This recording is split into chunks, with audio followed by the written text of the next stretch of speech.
ঘুরে বেরিয়ে আসার পর থেকে রান্নাঘরটা সত্যি বলছি অসহ্যকর লাগছে। সময় কাটতেই চাইছে না রান্নাঘরে।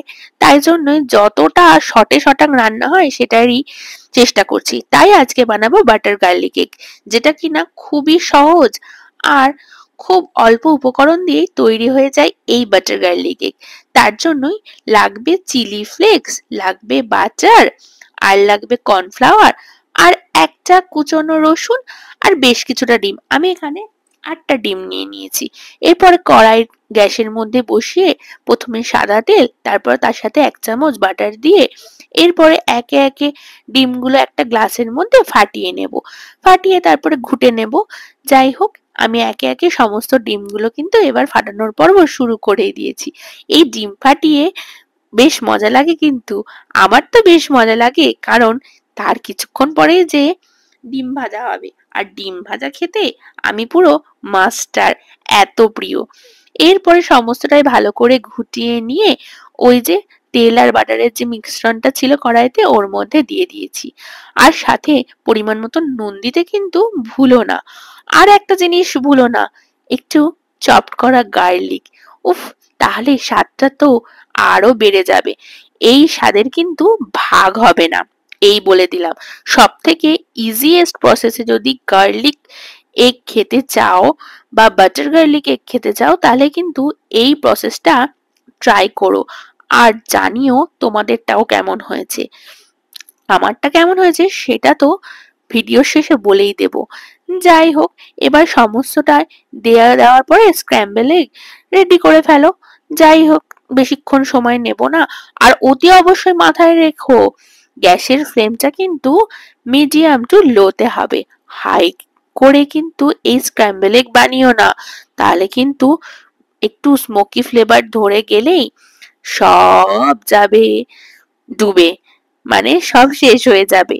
আর এই স্ক্র্যাম্বল এগ খেতে কে কে ভালোবাসো তারা একটু কমেন্ট করে জানিও। আমি যদি কারোর কাছে ধরা না পড়ি, তাহলে এই স্ক্র্যাম্বল এগের অর্ধেকটাই কিন্তু রান্না করতে করতে পেটে চলে যাবে, এই বলে দিলাম। আমার তো এতটাই পছন্দ, তাই জন্য নিজেকে পুরো কন্ট্রোল করে এই রান্নার ভিডিওটা করেছি। তোমাদের কিন্তু দেখতেই হবে। এই স্ক্র্যাম্বল এগটা হয়ে গেল। আর আমি এখানে 3 চামচ মতন বাটার নিয়েছিলাম। একটা তো আগে ইউজ করে ফেলেছিলাম 1 চামচ, আর 2 চামচ বাটার এবার দিয়ে চপ করে রাখা গার্লিক গুলো দিয়ে দেব। একটু ব্রাউনিশ কালার আসলেই কর্নফ্লাওয়ারটা জলের মধ্যে গুলে কড়াইতে দিয়ে দেব। এরপরে আবার একটু জল অ্যাড করে একটু ফুটতে দেব। এই জলের সাথে কর্নফ্লাওয়ারটা অ্যাড করলে কিন্তু কোনো লাম্পস আসে না, আর পুরো স্মুথ একটা টেক্সচার আসে এই রান্নাটায়, যেটা খেতে কিন্তু দুর্দান্ত লাগে।